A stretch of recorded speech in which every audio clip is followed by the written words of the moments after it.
যে মা, তোমার ছেলের কিন্তু ভীমরতি হচ্ছে বলে দিলাম। কেন, আবার কি হলো? আরে বলা নেই কওয়া নেই, কোথাকার কোন এক রাস্তার মেয়ে তাকে ঘরে এনে তুললো, বলে কিনা সে এখানে থাকবে। কে মেয়েটা? কে? বললাম তো রাস্তার মেয়ে। তা রাস্তার মেয়েরা কি সঙ্গে ঠিকুজি নিয়ে ঘরে নাকি?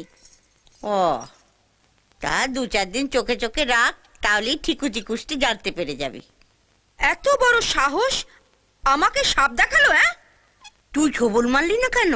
তাহলে তোর ঠিকুজি কুষ্টি ও জেনে যেত। দাঁড়াও, সবে তো এলো, আগে দেখি কোন গর্তে হাত দেয়, তারপর ছবল মারবো।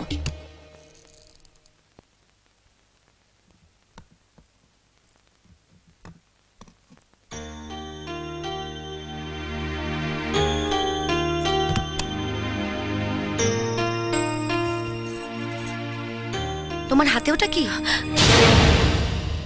সেরকম কিছু নয়। দেখাও, দেখাও আমাকে। এটা তুমি কোথায় পেলে? এখানে ছিল, আসলে ঘরটা আমি একটু গুছিয়ে নিচ্ছিলাম তো, ছবিটা ওখান থেকে পেলাম। এসব কোনো কিছুতে হাত দেবে না, রেখে দাও। কেন? বললাম তো হাত দেবে না। এগুলো আমার ছেলের বউয়ের স্মৃতি, রেখে দাও।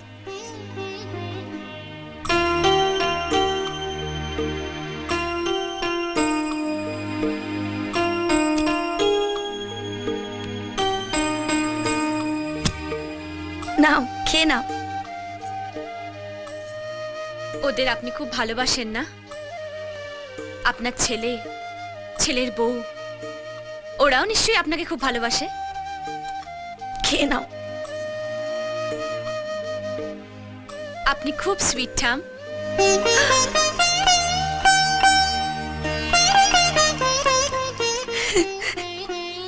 কি বললি?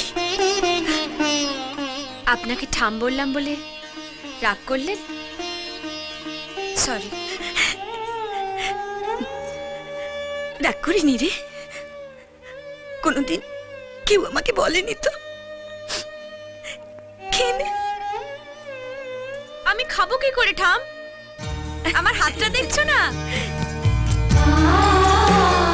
আমি খাইয়ে দিই। হ্যাঁ,